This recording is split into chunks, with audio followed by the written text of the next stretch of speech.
In progress.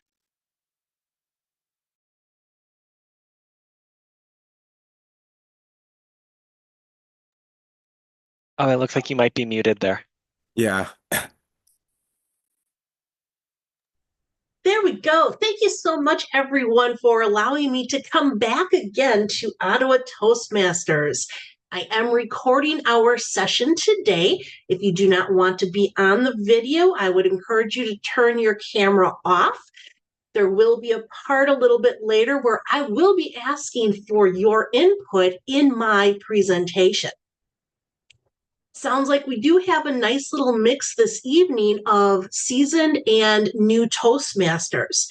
And no matter what level you are as a Toastmaster, it is encouraged for you to come up with speeches that are going to align with the specific guidelines that are presented for each specific Pathways project.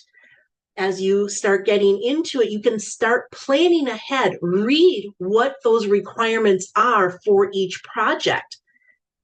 Sometimes, though, when you're reading those evaluation or those project information and details, it might be challenging to choose a speech topic that is completely relevant for that project. But don't get discouraged. I want you instead to get prepared. And that's what we are going to do a little bit here in our session today. I'm going to share some practical techniques so that you can quickly and effortlessly select a compelling topic to share with your audience. When you are thinking about selecting your speech topic and it starts to become a difficult idea, it's time to start thinking about and consulting two general sources of information. On the one hand, we have personal experience, and on the other, we have reference materials. And I want to go into a little bit of detail on these. When we start thinking about that personal experience, that personal involvement, your interest and enthusiasm that you bring to the speech, this is going to make your audience respond much more positively to you. How you react, how you present is how the audience absorbs that information. Your personal experiences, this is going to allow you to deliver a speech with conviction because your speech matter, it's connected to you. It's connected to your daily life, your history. And there is an abundance of potential speech topics that are just based on your personal experiences. A couple of examples of personal topics that could inspire ideas is your family, your career. It could be any of your interests, your hobbies, or even your education. And you can even go beyond this. But this is where I want to get a little bit of your thoughts on this. This is that interactive portion of my presentation I mentioned before. When you think of family as a personal experience, what could you actually talk about? What are some different ideas that come to mind? Shout them out for me. Take yourselves off mute and just shout them out. Family trips, travel. Trips, all right, travel. Christmas. Christmas. I'm just going to put that as holidays and traditions. Okay, I missed that last one. Say it again. Oh, fun and laughter. Fun and laughter. All right. Lessons. Lessons learned. Lessons learned. I'm going to go the opposite of fun and laughter. You have the tears and the pain and grief, maybe. I was going to say I'll be the pessimist and say things like divorce, moments of change and hardship. Yes. Personalities. Oh, yes. What about your ancestors? My great-great-grandfather, he was a tugboat captain the day of the Peshtigo fire. And he was able to survive because he was on the water, on the boat, already going away. Unfortunately, his wife and his children at that time passed away in the fire. I've actually given a speech on that. So your ancestors. What about how do you raise children? How different are your thoughts, your ideas, your values that you share, your discipline? Do you discipline your children? How do other people discipline your children? Lot of different ideas that just stem from thinking about family. Next, let's think about career. What are different ideas that pop into your head that you could talk about regarding a career, your career?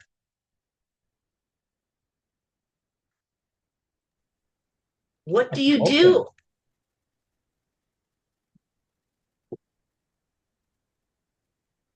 How did you get into this career? How to deal with a nasty boss. I'm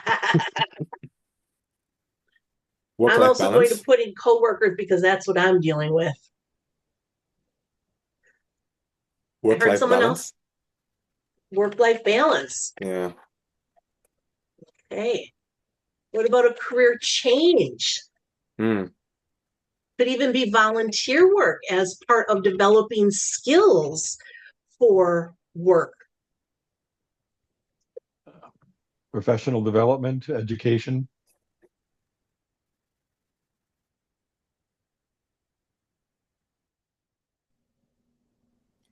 Leadership positions at work. Team building. All right. What about mentoring? These are a lot of great ideas. How many speeches have you maybe already done on any of these topics? How many could you give on these topics? All right. The third item under our personal experiences, your interests. This could be your hobbies, your passions. What are different interests that you have that you could write a speech about, or you could give that speech about? Travel. Travel. So you can have the good and the bad. The smells, the food. The What are some history. of history?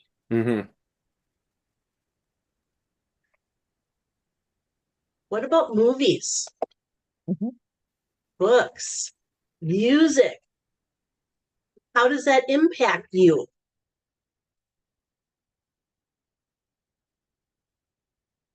How many of you have a bucket list of things that you want to do before you die?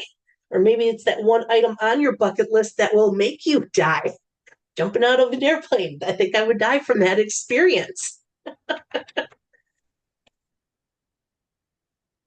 Do you collect anything?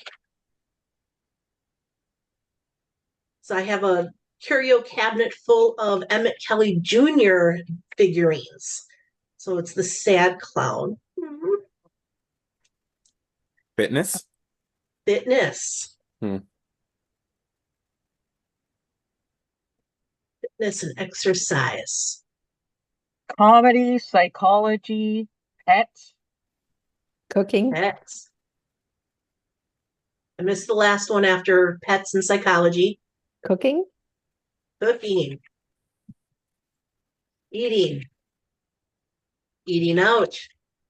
Restaurants. When you start brainstorming some of these ideas, they just kind of keep going. It's that snowball effect, that one idea just leads automatically into another one, and you just don't know where you're going to end up. And then the last item under our personal experience was education. So if you were thinking about giving a speech about education, what types of things could you talk about? How about going back to education later in life? All right. What else? I would say school versus the real world. Yep. I went to the school of hard knocks. What about showing the pictures of you through the years? I actually did a presentation on that where kindergarten through 12th grade, I showed my school picture. I gave maybe a 2 or 3 sentence explanation of something memorable that year. Favorite teachers or not favorites at all. I remember I gave a speech on Mr. Love. He was my freshman shop teacher. Now, I graduated high school 30 years ago. I remember Mr. Love. He had the Raleigh fingers, rounded mustache. He, at the beginning of our shop class, and we rotated classes every 4 weeks, he would sharpen the razor that was on a plane for sanding and grinding down wood boards. He would shave off the hair on his arm to show us how sharp this blade was, because that's how sharp he wanted us to grind it and make sure that it stayed sharp. And it was interesting in that class because his first day, he gave us this great big huge lecture on stealing, how he abhors stealing, and you better not steal, cheat, lie in his class. My project was stolen during that class. Nobody got to work for 3 days because he was waiting for someone to confess. Huge speech on that one. So, favorite classes, other students. What were your hairstyles and your clothing fashion at that time? Maybe student experience, like student clubs or Yeah. yeah. Student clubs. Maybe you were an exchange student.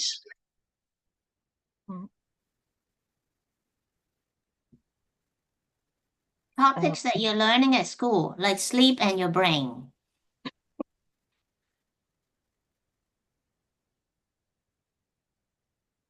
Oh, I went to bed every night 9 o'clock, and I was up early, but I got my sleep. So many of my fellow students, well, didn't you stay up and watch Arsenio last night? My parents would never allow that. And there's no way I can stay up until midnight and be awake in the morning to come to school. No, I would have nightmares on different things, on my upcoming homework, different projects. Oh my gosh, those nightmares, not fun at all. Again, once you start thinking about some of these, the other ideas just start to fall into place. So again, personal experience, think about family, career, your interests, and your education. How can those lead to potential speeches? I'd also mention that in addition to the personal experiences, we have reference material.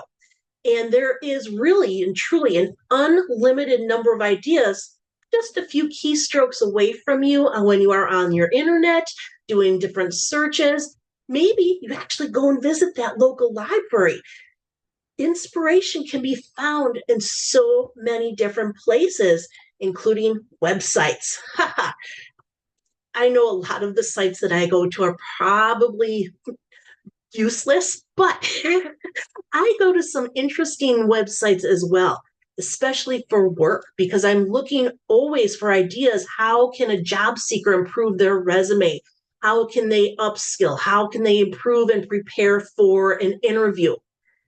There are university websites. There's online learning. There are the government websites. You have some of those niche interest blogs and forums about travel, personal development, cooking, technology. So many different options out there for websites when you start searching. There are books, whether it is a documentary or a biography, a fiction book. What are some of those classics that you loved? How did those stories impact who you are today? You have those science and technology books. Maybe you want to learn and then share that information with others. Libraries are great for actual magazines that you can hold and, oh, you can smell the printing. Oh, I love that. I know, I'm weird though. But you can look at the travel magazines, Science and Technology, National Geographic. Start looking at People or Good Housekeeping. You never know where you're going to get some new inspiration when looking at a magazine or even reading a newspaper from outside your local area. Inspiration, it is everywhere, but we just need to recognize it. So whether it's in an everyday moment, it's in an unexpected spark, those great ideas are going to just start to hit you. The key is to make sure that you stay open, you capture your thoughts, and you build a system to keep those ideas alive. I am out of time, so I am not going to go into my detail about how inspiration can strike anytime, anywhere, how your everyday moments can spark those creative ideas. You want to make sure that you capture those ideas before they disappear. You're thinking, you're dreaming, you wake up from that nightmare and you got to write down those ideas of what you thought about in your subconscious mind. Start keeping a logbook or an idea bank for future topics that you can give. Because once you have your perfect topic, you now need to start pulling that in together, narrowing it down to fit within your time frame, unlike me here, and then start thinking about, again, where is your passion? That is going to help get your audience engaged and keep them engaged. Edit, edit, edit, unlike me, because if you're not familiar, DTM says, don't time me. Start thinking about the clarity, the impact. Who is the audience you're going to be speaking to? What is it that they are going to want to get out of this? Confidence is going to improve the more you speak. Even if you are not fully prepared, get up, give the speech that you are hoping to give, because if you never give the speech, you're just losing out on so much. Choose that meaningful topic, prepare with care, and start to set yourself up for success. And because those best speeches, they're not just boring, they're not just informative, they're going to be memorable, they're going to be engaging, and they are going to be inspiring. I will send this presentation to Liz so she can email it out to everyone. Feel free, reach out to me with questions if you have them. I will assist as best as I can. Back to you, Madam Toastmaster. Well, thank you so much, Chris, for that very informative and fun and interactive session. We really appreciate your being here and speaking here. Now, before I ask you to fill out an evaluation,